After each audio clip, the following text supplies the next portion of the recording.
નમસ્કાર. મહીસાગર અકાદમીમાં આપ સર્વનું હાર્દિક સ્વાગત કરું છું. સ્પર્ધાત્મક પરીક્ષાની તૈયારી કરતા હોઈએ તો પંચાયતી રાજ વિષય ભણવાનો થાય, જેમાં આજના વિડીયો લેક્ચર સિરીઝમાં પંચાયતી રાજ વિષયની શરૂઆત કરવા જઈ રહ્યા છે, જેમાંનો આજનો પ્રથમ લેક્ચર છે પંચાયતી રાજ. પંચાયતી રાજ આ વિડીયો લેક્ચર સિરીઝમાં ગ્રંથ નિર્માણ યુનિવર્સિટીના જેટલા પણ પુસ્તકો છે જેમાંનો આપણે સોર્સ લીધો છે, અને ગુજરાત સરકારના જેટલા પણ પાઠ્યપુસ્તકો છે જેમાંના અમુક મુદ્દાઓ લીધા છે, જેથી કરીને આપણે તૈયારી એક સારી એક લેવલ ઉપર આપણને તૈયારી થઈ જાય અને આવનારી પરીક્ષાઓ માટે આ પંચાયતી રાજ વિષયમાંથી દરેક પ્રશ્નનો જવાબ આપણે સારી રીતે આપી શકીએ. તો શરૂઆત કરીશું પંચાયતી રાજ,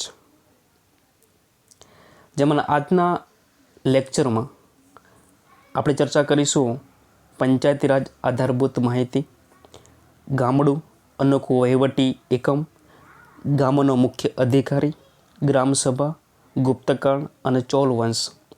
આટલા જેટલા મુદ્દા છે એ દરેક મુદ્દાઓનો આપણે ઓથેન્ટિક રીતે પ્રોપર ઇન્ફોર્મેશન સાથે અભ્યાસ કરીશું, જે આવનારી પરીક્ષા માટે ખૂબ જ ટુ ધ પોઈન્ટ રહેશે અને આમાંથી પ્રશ્નો પૂછાવાની વધારે શક્યતા છે. એટલે પ્રથમ લેક્ચર ખૂબ જ મહત્ત્વનો છે અને ઇમ્પોર્ટન્ટ છે.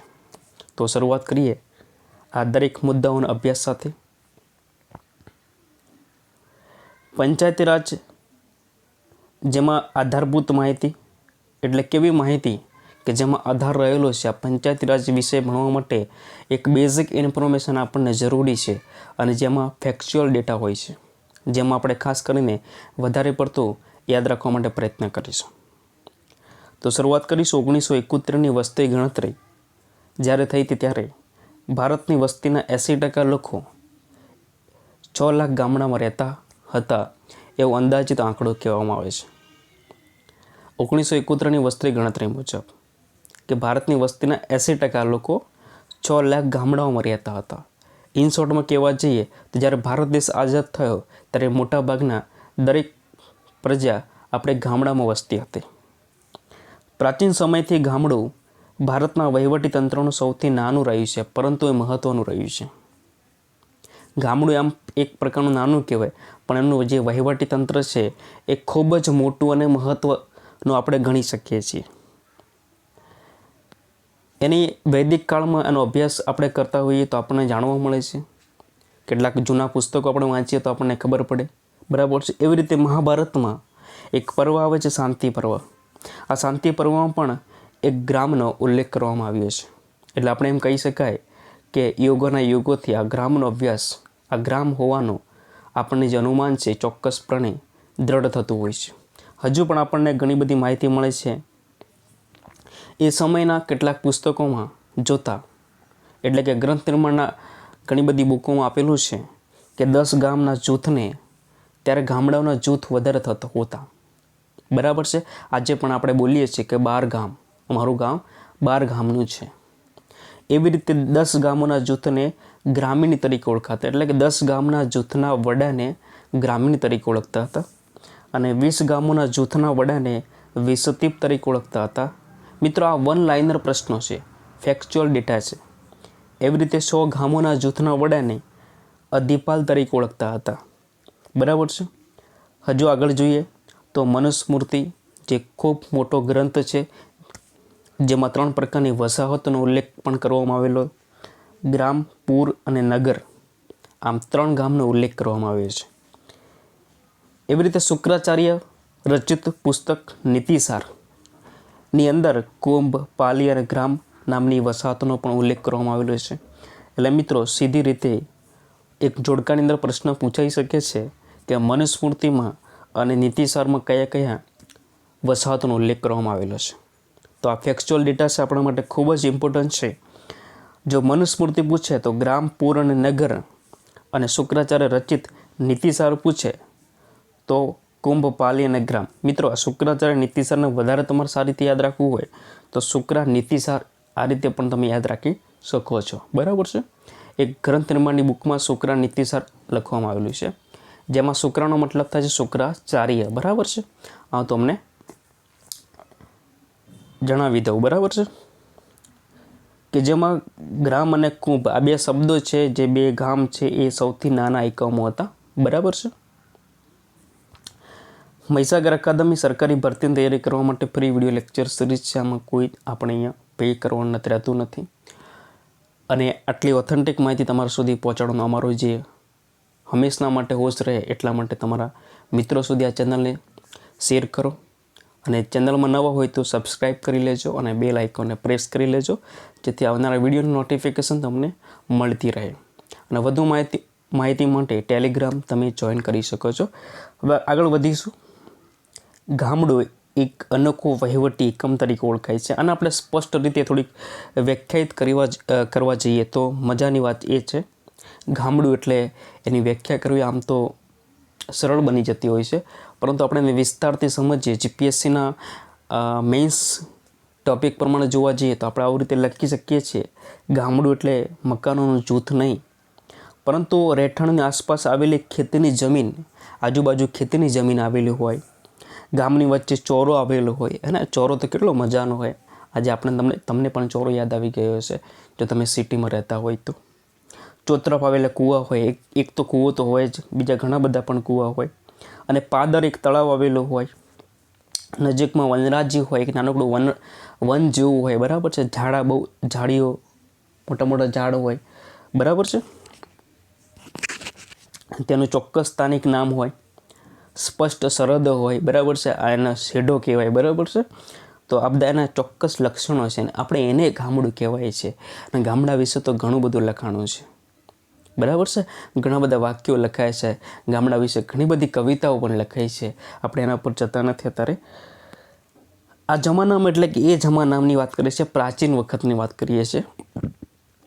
જીવન જીવાતું હતું, સંદેશા વ્યવહાર નહોતા, વાહન વ્યવહારની અગવડ હતી, અને એ કારણે વાહન વ્યવહાર ન હોય, બરાબર છે, સંદેશા વ્યવહાર ન હોય, એટલે એ લોકો એ સમયમાં જૂથમાં રહેતા હતા, એક ફળિયામાં રહેતા હતા. આજે તો બધા જુદા જુદા થઈ ગયા, બરાબર, સિટીમાં એપાર્ટમેન્ટ તો બન્યા છે, પરંતુ કોઈ એકબીજાને ઓળખતા નથી, એવી કન્ડિશનો બની છે, કારણ કે ઘરમાં સંદેશ વ્યવહાર બહુ સ્પષ્ટ થઈ ગયો છે એટલા માટે. સમય જતાં ગામડું ગ્રામ પંચાયતમાં પરિવર્તન થયું, બરાબર, પંચાયતો બની, બરાબર છે, એટલે ગામમાં કંઈક ડેવલપમેન્ટ થયું, બરાબર છે. જે તે સમયની સરકારોના ઘણા કામ સરળ થઈ ગયા, બરાબર છે. ગામમાં ઘણું બધું કરવાની ઈચ્છા હોય, પરંતુ એના અગવડતાઓના કારણે ત્યાં આપણે પહોંચી શકતા નથી, બરાબર છે. ખાસ કરીને મહેસૂલ સંબંધો પણ સુધારવામાં આવ્યા, અને એ વખતે નવી નવી પ્રથાઓ પણ શરૂ થઈ હતી, જમીનદારી પ્રથા અને રૈયતવાળી પ્રથા. તો આ બધો ઉદ્ભવ ધીમે ધીમે કેમ થાય છે એની ચર્ચાઓ પણ આપણે આગળના લેક્ચરમાં કરીશું, બરાબર છે. આમ આ ચર્ચાઓ ઇકોનોમિક્સના પાર્ટમાં આવતી હોય છે, છતાં પણ આપણે આવરી લેશું, બરાબર છે. તો ખાલી પંચાયતનો મતલબ સમજીને લેક્ચર શરૂ કરી દેવું એટલું નથી, હું તમને ડિટેલમાં દરેક વસ્તુ સુધી વર્ગ 3થી લઈને વર્ગ 1 સુધીનો જે અભ્યાસ હોય છે પંચાયતી રાજનો, ત્યાં સુધીનો અભ્યાસ કરવા માગું છું. તો આ બધાનો સાથ અને સહકાર અને સપોર્ટ, ચેનલને લાઇક અને સબસ્ક્રાઈબ અને શેર કરવાનું ભૂલતા નહીં, બરાબર છે. ઘણી બધી માહિતી છે, ફેક્ચ્યુઅલ ડેટા છે, જે આપણી પરીક્ષા માટે ખૂબ જ ઇમ્પોર્ટન્ટ છે. પ્રાચીન ભારતમાં દરેક ગામ એક નાનકડું પ્રજાસત્તાક હતું, કે જેમ આપણો દેશ આજે પ્રજાસત્તાક છે એવી રીતે દરેક ગામ પ્રજાસત્તાક હતું, બરાબર છે. ગામનું શાસન પંચાયત દ્વારા ચાલતું, આજે પણ જોઈએ છે પંચાયત દ્વારા ચાલે છે, અને પંચાયત એટલે ગામના પ્રસંગ કરેલા માણસો એકઠા થઈ ગામનો વહીવટ કરે તેવી વ્યવસ્થા. પંચાયતનો મતલબ એવો થાય છે. એક બુકમાં લખવામાં આવેલું છે કે પંચ શબ્દ શા માટે પસંદ કરવામાં આવ્યો હશે તે ચોક્કસ રીતે કહી શકાતું નથી. શક્ય છે કે 5 વ્યક્તિઓના સમૂહને કારણે પંચાયત શબ્દ અસ્તિત્વમાં આવ્યો હશે હોય. એટલે આપણે ચોક્કસ પંચ શબ્દ કે પંચાયત શબ્દ કેમ લેવામાં આવ્યો એનો ચોક્કસ આપણને હજી સુધી ઇતિહાસનો પુરાવો મળ્યો નથી, પરંતુ એવું માની શકાય છે કે પંચનો મતલબ 5 વ્યક્તિ, આયતનો મતલબ રહેઠાણ થાય છે. આપણે આગળ જોઈશું, અહીંયા લખ્યું જ છે પંચ એટલે 5 અને આયતનમ એટલે રહેઠાણ. આ પંચાયતની સંધિ છૂટી પાડી છે, બરાબર છે. રહેઠાણ એટલે કંઈક સમૂહ હોય છે, બરાબર છે, લોકોનો સમૂહ હોય છે, 5-6 ઘર, બરાબર છે, એની વાત કરવામાં આવેલી છે. ત્યાર પછી વાત કરીશું ગામનો મુખ્ય અધિકારી, બરાબર છે.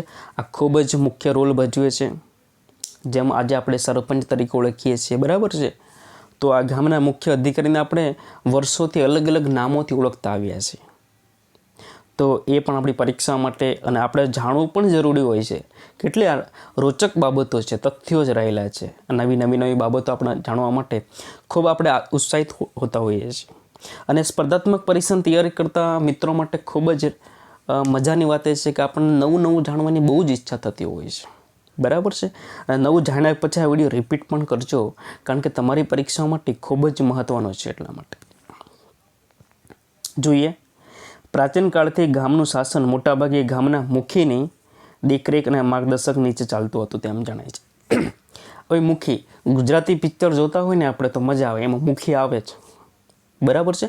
મોટાભાગના પિક્ચરો મુખી હોય એટલે આપણને મુખી ખબર છે. મુખી એટલે ગામનો વડો કહેવાય, તો એ સમયમાં મુખી કહેતા હશે. બરાબર છે. પરંતુ વૈદિક સાહિત્યમાં એવું લખાણું છે કે મુખીને ગ્રામીણ તરીકે ઓળખતા, ગ્રામીણી, બરાબર છે, ગ્રામીણ તરીકે ઓળખતા હતા. જાતક કથાઓ બૌદ્ધ ધર્મમાં આવે છે. બરાબર છે. આપણે જ્યારે જોઈશું આગળ, કદાચ આપણે ટોપિક મળશે તો એમાં મજાની ઘણી બધી વાતો છે જાતક કથાઓની, એની પણ આપણે ચર્ચા કરીશું કોઈક વાર. આ બૌદ્ધ ધર્મની જાતક કથાઓમાં પણ ઉલ્લેખ કરવામાં આવેલો છે. ગ્રામ ભોજક અથવા ગ્રામ ભોજકા, બરાબર છે. જ્યાંથી શબ્દ લીધો છે મેં ત્યાં ગ્રામ ભોજક લખેલું છે. ઘણી બધી બુકોમાં ગ્રામ ભોજકા આપેલું છે, તો તમે માની શકો છો ગ્રામ ભોજકા. ઉત્તર ભારતમાં ગ્રામિક તરીકે ઓળખતા હતા અને ગ્રામ સેવક તરીકે ઓળખતા હતા. આ પ્રશ્ન પૂછાઈ શકે એવું લાગે છે કે ગ્રામ સેવક નીચેનામાંથી કયા પ્રદેશમાં કહેવામાં આવતો હતો? તો આપણે ગ્રામ સેવક હમણાં આવી ગયા છે એટલે એમ ખબર જ ન હોય ને આપણે ટીક મારી દઈએ, પરંતુ આ વાત છે ઉત્તર ભારતની. બરાબર છે. તેલંગાણામાં મુનંદ તરીકે ઓળખતા હતા. તેલંગાણામાં મુનંદ તરીકે ઓળખવામાં આવતા હતા. ત્યાર પછી આધુનિકમાં સરપંચ તરીકે ઓળખીએ છીએ અને આપણે ખૂબ જ વાકેફ છીએ આ બાબતમાં, આ દ્રષ્ટિએ. બરાબર છે. હવે આપણે ચર્ચા કરીશું ગ્રામસભા. બરાબર. આપણે ગ્રામનો વડો જોઈ લીધો, એક એકમ જોઈ લીધું. બરાબર છે. હવે ગ્રામસભા પણ જોઈ લઈએ. તો ગ્રામસભા ભરાતી. ગ્રામસભા એટલે શું? તો ગ્રામ વહીવટનું અગત્યનું અંગ છે. ગ્રામનો વહીવટ કરવો હોય તો એના માટે ગ્રામસભા ભરવી જરૂરી છે. અને ગ્રામસભામાં બધા મુદ્દાઓની ચર્ચા થતી હોય છે. બરાબર છે. શું કરવું જોઈએ, શું ના કરવું જોઈએ, ક્યાં તળાવ ફૂટ્યું છે, ક્યાં તળાવ બાંધવું જોઈએ, ક્યાં ચેકડેમ બાંધવું જોઈએ. બરાબર છે. તો આ બધી જ ચર્ચાઓ આપણે ગ્રામસભામાં કરતા હોઈએ છીએ. બરાબર છે. હવે જોઈએ આપણે ગ્રામસભાની રચના કેવી રીતે થાય, તો કેવી રીતે કામ કરતી હતી તેની ક્રમબદ્ધ ઇતિહાસ આપણને જોવા મળતો નથી. બરાબર છે. કેવી રીતે કામ કરતી, કારણ કે એવું વર્ષોથી ચાલતું આવે છે ગ્રામસભા, એટલે આપણને ખબર ના હોય, હમણાંની ખબર હોય. બરાબર છે. ભારતમાં અલગ અલગ જગ્યાએ ગ્રામસભાના નામ અલગ અલગ તરીકે ઓળખવામાં આવે છે. તો આપણે આ પણ મહત્ત્વનો મુદ્દો છે મિત્રો. હજુ સુધી આ પ્રશ્ન પૂછાયા નથી. હવે શક્યતા છે કે આમાંથી પ્રશ્નો પૂછાવાની શક્યતા છે. જોઈ લેજો. ઉત્તર પ્રદેશમાં મહત્તમો તરીકે ઓળખવામાં આવતી ગ્રામસભાની, મહારાષ્ટ્રમાં મહત્તરો અને કર્ણાટકમાં મહાજનો. બરાબર. પેલા મહાજનો પદો નહીં, આ વાત થઈ રહી છે ગ્રામસભાની. બરાબર છે. તામિલ પ્રદેશમાં પ્રેકક્કાલ અથવા પ્રેકાલ. બરાબર છે. પુસ્તકમાં પ્રેકક્કાલ લખેલું છે, ઘણી બધી બુકોમાં પ્રેકાલ પણ લખેલું છે. એટલે પ્રે શબ્દ આગળ આવે છે, તમારે યાદ રાખવાનું છે. એટલે કે નીચેનામાંથી ગ્રામસભાને કયા અલગ નામથી ઓળખવામાં આવે છે? જોડકા જોડો. તો ઉત્તર પ્રદેશમાં મહત્તમો. બરાબર છે. મહારાષ્ટ્રમાં મહત્તરો. બરાબર છે. કર્ણાટકમાં મહાજનો અને તામિલ પ્રદેશમાં પ્રેકક્કાલ. બરાબર છે. તો મિત્રો આ મહત્ત્વની બાબત આવીને તમારા માટે ખૂબ જ છે. કદાચ તમે જાણતા પણ નહીં હોય, અને જો જાણતા હોય તો વેલ એન્ડ ગુડ, ન જાણતા હોય તો નોટ ડાઉન કરી લેજો તમારી નોટબુકમાં. આ પ્રાચીન ગ્રામસભાઓ આગળ જતાં ગ્રામ પંચાયતો તરીકે ઓળખવામાં આવશે. હવે આપણે વાત કરી હતી ગુપ્તકાળ. ગુપ્તકાળમાં ગ્રામ સમિતિઓનો વિકાસ થયો. આપણને અગાઉના સાહિત્યમાં જોવા નથી મળતું ગ્રામ સમિતિઓનું, કેટલાક ઓછા અંશે જોવા મળે છે. બરાબર છે. પરંતુ ગુપ્તકાળમાં આપણને કેટલાક સાહિત્યમાં આ ગ્રામ સમિતિઓનો વિકાસ થયેલો જોવા મળે છે. એટલે કે ત્યાં અસ્તિત્વમાં હતી ગ્રામ, સમિતિઓ, બરાબર છે. એ ગ્રામ સભા હોય અને અલગ અલગ કામ માટે અલગ અલગ સમિતિ બનાવવામાં આવતી હતી, જેમ હાલમાં સમિતિઓ બનાવવામાં આવે છે. અને મિત્રો, આ સમિતિઓમાંથી ઘણા બધા સવાલો આપણી પરીક્ષામાં હોય છે, બરાબર. કઈ કઈ સમિતિઓ? બળવંતરાયની મહેતા સમિતિ, આ બધી સમિતિઓ આગળ આવશે મિત્રો. એટલે ડોન્ટ વરી, ચિંતા ન કરતા. આ જે સમિતિઓની જે શરૂઆત છે, વિકાસ છે, એ ગુપ્ત કાળથી શરૂઆત થઈ હતી, બરાબર છે. અને ગ્રામ સમિતિઓને પંચકલીઓ તરીકે ઓળખવામાં આવતી. આ મહત્વનો મુદ્દો છે કે નીચેનામાંથી ગુપ્ત કાળમાં ગ્રામ સમિતિઓને કયા નામથી ઓળખવામાં આવતી હતી? તો પંચકલીઓ. કયા નામથી ઓળખવામાં આવતી હતી? પંચકલીઓ, બરાબર છે. બીજું, ગ્રામ જનપદો તરીકે પણ ઓળખવામાં આવતા હતા. હવે વાત કરીશું ચોલ વંશ. મિત્રો, ચોલ વંશનું પણ એટલું જ મહત્વ રહેલું છે આ ગ્રામ પંચાયત વિશે. હવે જોઈએ, ગામડાઓના સમૂહને કોરમ, નાડુ, કોટમ કહેવામાં આવતો. હવે કોરમ, કોટમ ને નાડુ આવા શબ્દો તમે સાંભળ્યા હશે, અને એ શબ્દો ચોલ વંશમાં આવે છે, બરાબર છે. મોટા ગામડાઓના તનિયુર કહેતા હતા. મિત્રો, આ પ્રશ્ન ખૂબ જ મહત્વનો છે. મિત્રો, આ બધું આપણને ખબર હશે, પણ ઘણા બધા મિત્રોને આ લાઈન નહીં ખબર હોય કે ચોલ વંશના મોટા ગામડાઓને નીચેનામાંથી કયા નામે ઓળખવામાં આવે છે? તનિયુર હોય, કોરમ હોય, નાડુ હોય અને કોટિયમ હોય. તો આપણે લખીને આવતા રહીએ નાડુ, કારણ કે નાડુ તો કહેવાય જ છે, પણ મોટા ગામડાઓના સમૂહને તનિયુર કહેવામાં આવે છે. આ મહત્વનો મુદ્દો છે તમારા માટે. ગામડાઓના સમૂહને નાડુ કહે છે, નાડુના સમૂહને વલનાડુ કહે છે, વલનાડુના સમૂહને મંડલમ કહે છે, અને મંડલમ સમૂહના પ્રાંત કહે છે. આ બધા જ વન લાઇનર ફેક્ચ્યુઅલ ડેટા છે, બરાબર છે. તમે ગમે તે રીતે યાદ રાખી શકો છો, તમારી ગમે તે રીતે મેથડથી યાદ રાખી શકો છો, પણ યાદ રાખવાનું છે. ચોલ વંશમાં મુખી હોય, જે સરપંચ હોય ચોલ વંશમાં, એને ગૌંડ કહેતા હતા, બરાબર છે. ગૌંડ, બરાબર છે. ત્યારે ગ્રામસભા પણ ભરાતી હતી ચોલ વંશમાં, પરંતુ ગ્રામસભાને શું કહેતા હતા? ચોલ વંશના લોકો શું કહેતા હતા? તેના પ્રજાઓ તેને શું કહેતા હતા? આઈ મિંગા કહેતા. શું કહેતા? કોઈ પણ લેંગ્વેજ હોય, બરાબર, કોઈ પણ વંશની લેંગ્વેજ હોય, લેંગ્વેજ પ્રમાણે બોલાતું હોય, તો એ વખતે ચોલ વંશમાં ગ્રામસભાને આઈ મિંગા તરીકે ઓળખવામાં આવતો. આઈ મિંગા, આઈ મિંગા, બરાબર છે. કટ જાઓ, ક્યાં જાય છે? તો આઈ મિંગામાં, ગ્રામસભામાં જાય છે, બરાબર છે.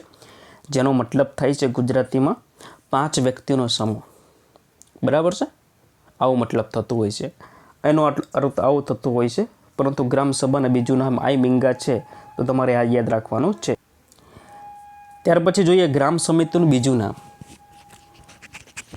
ગ્રામ સમિતિનું બીજું નામ છે એન્તુહિતુ, બરાબર છે. તો ગ્રામસભાનું બીજું નામ આઈ મિંગા અને ગ્રામ સમિતિનું બીજું નામ છે એન્તુહિતુ. તો અટપટા નામો છે, પરંતુ અટપટા જ પ્રશ્નો આપણી પરીક્ષામાં પૂછાતા હોય છે, અને આપણને એવું લાગે છે કે ક્યાંક બહારથી પૂછાઈ ગયો છે. મિત્રો, બહારથી નથી પૂછાયો, અને આજુબાજુને પૂછાયો છે. મિત્રો, અહીંયા આપણો લેક્ચર પૂરો થાય છે. દરેક મુદ્દા આપણે જોઈ લીધા છે. એક વખત તમને હું નજર આપી દઉં. પંચાયત આધારભૂત માહિતી આપણે જોઈ લીધી. અનોખો વહીવટી એકમ, જેમ આપણે ચર્ચા કરી લીધી. મુખ્ય અધિકારી, આ ખૂબ જ આઈએમપી મુદ્દો છે. ગ્રામસભા પણ આઈએમપી મુદ્દો છે, કારણ કે એમાં અલગ અલગ વિસ્તારમાં ગ્રામસભાના કયા કયા નામે ઓળખાય છે, એ મહત્ત્વનો મુદ્દો છે. ગુપ્તકાળમાં અને ચોલ વંશમાં વધારે ફેક્ચ્યુઅલ ડેટા છે, એ તમે 2 વખત રિપીટ કરી લેજો, બરાબર છે. એક ઝડપથી રિવિઝન લઈ લો. જે મહત્ત્વના મુદ્દા છે, મહાભારતમાં શાંતિ પર્વ ગ્રામનો ઉલ્લેખ કરવામાં આવેલો છે. 10 ગામોના જૂથના વડાને ગ્રામીણી કહેવાય, 20 ગામોના જૂથને વિસતિત કહેવાય, અને 100 ગામોના જૂથના અધિપાલ કહેવાય છે, બરાબર છે. મનુસ્મૃતિમાં 3 વસાહતોનો ઉલ્લેખ કરવામાં આવેલો છે. એના નામ જણાવો તો ગ્રામ, પુરુ અને નગર. એવી રીતે શુક્રાચાર્ય રચિત નીતિસારમાં પણ 3 વસાહતોનો ઉલ્લેખ કરવામાં આવેલો છે. એનું નામ જણાવો એમ પૂછાય તો કુંભ, પાલી અને ગ્રામ, બરાબર છે. પછી ગામડું, બરાબર છે. પછી વહીવટી એકમ છે, એ આપણે ચર્ચા કરી લીધી છે. પછી મુખ્ય અધિકારી છે, આ યાદ રાખવાનું છે. જાતક કથાઓમાં ગ્રામ ભુજકા તરીકે ઓળખાય છે, બરાબર છે. વૈદિક સાહિત્ય મુખીને કયા નામથી ઓળખાય છે? ગ્રામીણી તરીકે ઓળખાય છે. તેલંગાણામાં મુનુંદ તરીકે ઓળખાય છે, અને આધુનિકમાં સરપંચ તરીકે ઓળખાય છે. ઉત્તર ભારતમાં ગ્રામ સેવક તરીકે ઓળખાય છે. હવે જોઈએ ગ્રામસભા. ઉત્તર પ્રદેશમાં મહત્તમો, મહારાષ્ટ્રમાં મત્તરો, કર્ણાટકમાં મહાજનો અને એમ તામિલ પ્રદેશમાં પ્રેકકાલ. બરાબર છે. તો આ મહત્ત્વના મુદ્દા હતા મિત્રો. અને ગુપ્તકાળમાં ગ્રામ સમિતિઓને પંચકલીઓ તરીકે ઓળખવામાં આવે છે. પંચકલીઓ તરીકે ઓળખવામાં આવે છે. ચૌલ વંશમાં ઘણા બધા મુદ્દા છે. મોટા ગામડાઓના સમૂહને તનિયુર કહેવાય છે. ગામડાના સમૂહને નાડુ કહેવાય છે. નાડુના સમૂહને વલનાડુ, વલનાડુના સમૂહને મંડલમ અને મંડલમના સમૂહને પ્રાંત કહેવાય છે. ચૌલ વંશમાં જોઈ લીધું 2 નામો છે. મુખીને શું કહેવાય છે? ગૌંડ વંશ, ગૌંડ કહેવાય છે ચૌલ વંશમાં. ગ્રામ સભાનું બીજું નામ છે આઈમિંગા. ગ્રામ સમિતિનું બીજું નામ છે એન્તોહિતુ. બરાબર છે મિત્રો. તો આ પંચાયત રાજ વિષયમાં પ્રથમ લેક્ચર આપણે અહીંયા પૂરો કરીએ છીએ. હું આશા રાખું છું કે આજનો લેક્ચરમાં ખૂબ જ મહત્ત્વનો હતો અને તમને ખૂબ જ ગમ્યો હશે અને આમાંથી મેક્ઝિમમ માર્ક્સ કવર થાય એવો લેક્ચર છે. અને હવે પછીના લેક્ચરમાં એક નવા મુદ્દા સાથે મળીશું. ત્યાં સુધી હું રજા લઉં છું. જય હિન્દ, જય ભારત.